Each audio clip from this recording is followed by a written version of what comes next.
Hello guys, आज का question है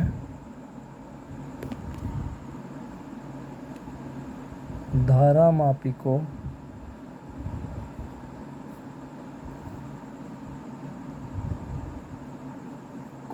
एमीटर में बदलना।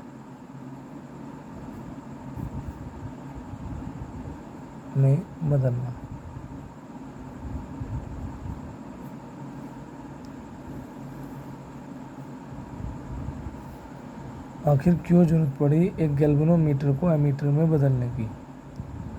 ये हमारा गैल्वेनोमीटर का प्रतीक हो गया, ये इसकी सुई होगी नीडल्स। गैल्वेनोमीटर का रेसिस्टेंस हो गया कैपिटल जी। कभी कभी गैल्वेनोमीटर में वो हाई करंट आ जाती है जिससे गैल्वेनोमीटर की सुई का बस्ट होने का खतरा बना रहता है। गैल्वेनोमीटर केवल इलेक्ट्रिक सर्किट में करंट की एब्सेंस और प्रेजेंस को बताता है, जबकि कोई स्ट्रॉन्ग करंट प्रवाहित होती है तो उससे गैल्वेनोमीटर के नष्ट होने का खतरा बना रहता है। यही कारण है कि गैल्वेनोमीटर में एमीटर में बदलने की ज़रूरत पड़ती है। एमीटर का अपना रेसिस्टेंस है कैपिटल जी।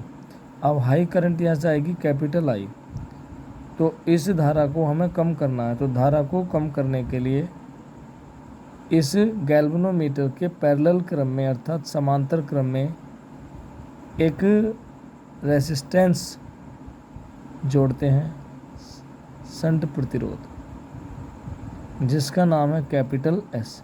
ये जो रेसिस्टेंस होता है एस, ये धारा मापी के गैल्वेनोमीटर से बहुत कम होता है, यानी very small resistance, very small resistance.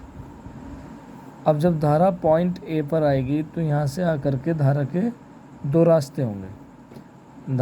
कुछ धारा तो गैल्वेनोमीटर में जाएगी, वो धारा होगी आई जी, और धारा का शेष भाग प्रवाहित होगा आई माइनस आई जी से, उस शंट से होकर के पास होगा। असल में शंट जो होता है वो एक कम प्रतिरोध का एक रेसिस्टेंस होता है, तो जिसमें अधिकांश धारा, रेसिस्टेंस जितना कम होगा उतनी अधिक धारा यहाँ से प्रवाहित होगी। मान लीजिए हमें आई बराबर 10 एम्पियर करंट का मेजरमेंट करना है, 10 एम्पियर करंट का मेजरमेंट करना है, तो गैल्वेनोमीटर से उतनी ही धारा हमें भेजनी है जितने की आवश्यकता होगी। अधिकांश करंट का भाग वो शंट से प्रवाहित होता है। शंट निम्न प्रतिरोध का एक प्रतिरोध होता है जिससे धारा का अधिकतम भाग प्रवाहित होता है। ये हो गया शंट कैपिटल एस, वो जी के पैरेलल क्रम में जुड़ा हुआ है, समांतर क्रम में लगा हुआ है। तो यहाँ से करंट आ रही है आपकी आई माइनस आई जी, और वहाँ से भी कितनी आएगी करंट आई, तो जोड़ करके कितना हो जाएगा आई प्लस आई माइनस आई जी, आई जी से आई जी कैंसिल हो गया।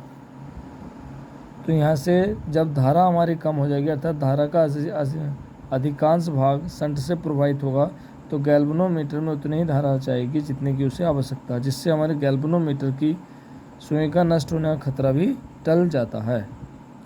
अब धारा गैल्वेनोमीटर से प्रवाहित होगी तो उसके सिरों पर जो पोटेंशियल डिफरेंस उत्पन्न होगा, और ये आई माइनस आई जी धारा प्रवाहित हो रही है कैपिटल एस, शंट रेसिस्टेंस है, इसके सिरों पर भी एक पोटेंशियल उत्पन्न होगा। क्योंकि दोनों रेसिस्टेंस हमारे समांतर क्रम में जुड़े हैं, तो दोनों के सिरों पर उत्पन्न होने वाला जो पोटेंशियल होगा वह वैल्यू दोनों के योगफल के इक्वल होगी। तो तब डायग्राम से जी के सिरों पर पोटेंशियल डिफरेंस कितना होगा, धारा आई जी इंटू रेसिस्टेंस कितना होगा कैपिटल जी, इक्वल होगा शंट रेसिस्टेंस के सिरों पर पोटेंशियल डिफरेंस। तो शंट से कितनी धारा प्रवाहित हो रही है, आई minus I G into capital, I minus I G into capital, यहाँ आएगा शंट रेसिस्टेंस। तो हमें बताना है कि अगर आई एम्पियर की करंट आपको इसको मेजरमेंट करना है तो शंट रेसिस्टेंस वो किस माप का हमें लगाना चाहिए। तो एस की वैल्यू यहाँ से आएगी I G upon I minus I G into capital G. तो इतनी माप का शंट हमें एक लगाना चाहिए। Thanks for watching.